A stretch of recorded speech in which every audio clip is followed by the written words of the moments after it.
the European Union has moved to exclude or heavily restrict US, UK, and Turkish defense firms from a new €150 billion and potentially up to €860 billion rearmament fund. Under the Security Action for Europe mechanism, financed purchases must feature at least 65% components from the EU or specific aligned countries. Over the past year, European countries have reduced their reliance on the US for weapons imports while significantly boosting their defense spending. Guntram Wolf, senior fellow at Bruegel, said, "Any weapon we buy as Europeans from the United States is a liability both in terms of technology dependence but also in terms of missing growth and domestic ecosystem that would develop." A reduction or restriction by the European Union on imports of US arms is not a simple trade policy shift, it represents a structural transformation in the transatlantic defense economy. Because Europe has historically been the largest external market for US defense exports, any restriction affects not only American defense firms but also the broader geopolitical architecture linking the United States, Europe, and NATO. The issue must be understood through multiple dimensions: economic, strategic, industrial, and political. What does it mean for the EU to restrict US arms imports?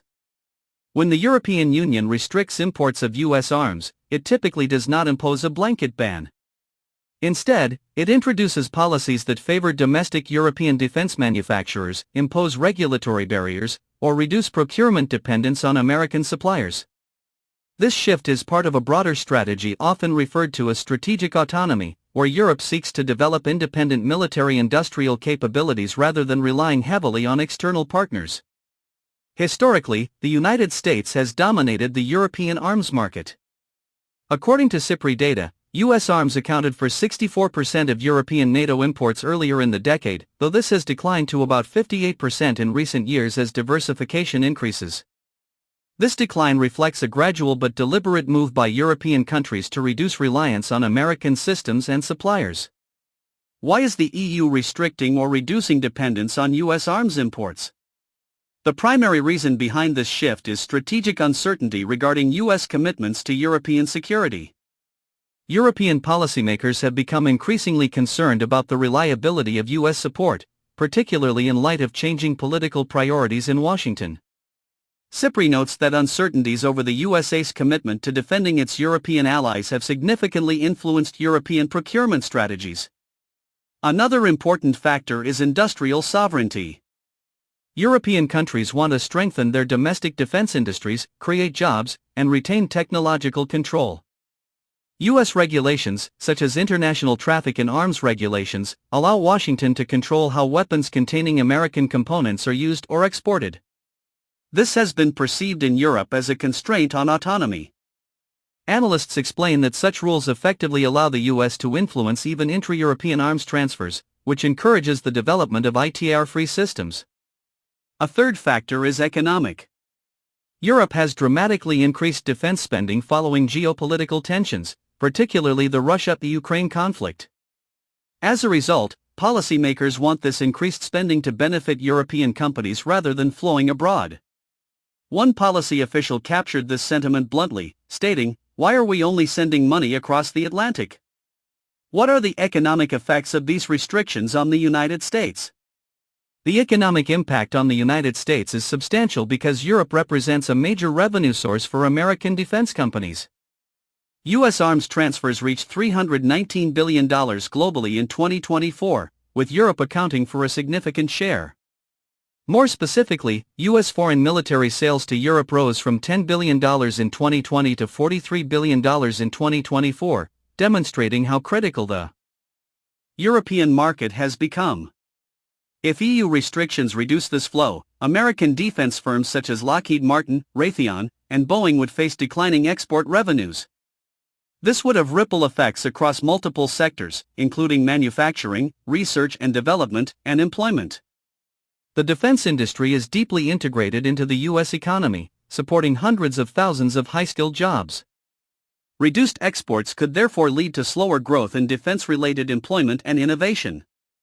Moreover, economies of scale play a critical role in defense production. Large export orders help reduce per-unit costs for weapons systems. If European demand declines, production costs for U.S. systems could increase, making them less competitive globally.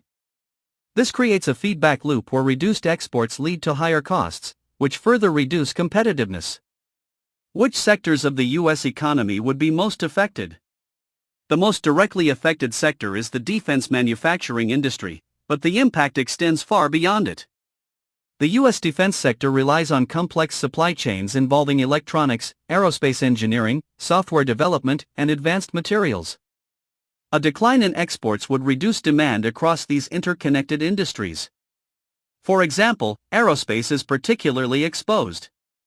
European countries have placed large orders for systems such as the F-35 fighter jet, with over 460 aircraft planned or ordered by European states. Any reduction in such orders would directly affect production lines, subcontractors, and associated industries. The research and development sector would also be affected. Defense exports often fund innovation, as revenues are reinvested into new technologies such as artificial intelligence, missile defense systems, and cybersecurity. A reduction in export income could slow the pace of technological advancement in the U.S. defense ecosystem. Additionally, financial markets could experience indirect effects. Defense companies are major publicly traded firms, and reduced export prospects could impact stock valuations, investor confidence, and capital investment. What benefits does the EU gain from restricting U.S. arms imports? The European Union stands to gain several strategic and economic advantages from these restrictions. First, it strengthens the European defense industrial base, which has historically been fragmented but is now receiving significant policy support. By prioritizing domestic procurement, European governments can stimulate industrial growth, create jobs, and enhance technological capabilities. Second, reducing dependence on U.S. arms increases strategic autonomy. Europe gains greater control over its military capabilities and is less vulnerable to external political pressures or export restrictions. This is particularly important in scenarios where U.S. foreign policy diverges from European interests. Third, there are long-term economic benefits.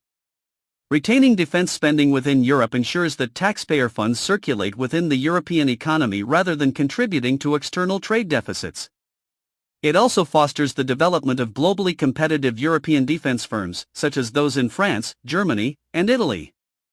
Finally, diversification reduces systemic risk.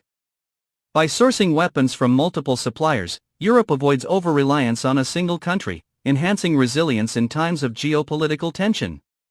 Will EU restrictions affect NATO's capabilities? Yes, EU restrictions on U.S. arms imports could significantly affect NATO's operational effectiveness, although the extent depends on how the transition is managed. NATO relies heavily on standardization and interoperability, meaning that member states use compatible equipment and systems. U.S. weapons have historically played a central role in ensuring this interoperability. If Europe shifts toward a more diverse set of suppliers, including domestic manufacturers and non-US partners, interoperability challenges could emerge. Differences in equipment, communication systems, and logistics could complicate joint operations. This could reduce the efficiency of NATO missions, particularly in high-intensity conflict scenarios. Moreover, the U.S. provides not only equipment but also critical capabilities such as intelligence, logistics, and advanced technology. A reduction in defense industrial integration could weaken these linkages. Studies suggest that a reduced U.S. role in European defense would require significant restructuring of NATO's military planning and capabilities. However, there is also a counterargument.